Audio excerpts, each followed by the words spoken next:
Sé que piensas que es inútil, que no vale la pena seguir, que todo está demasiado cuesta arriba, que ya no tienes fuerzas ni para pedir ayuda.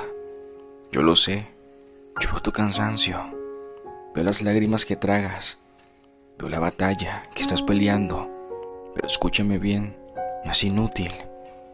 Tu historia no terminó aquí.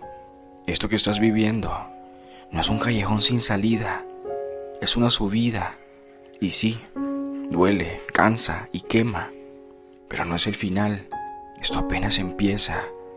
Llegó el momento de levantarte, de hacerte más fuerte, de una vez luchar por eso que tanto quieres, con toda tu convicción, con toda la fe. Camina, porque tú puedes. Escríbeme si así también lo crees.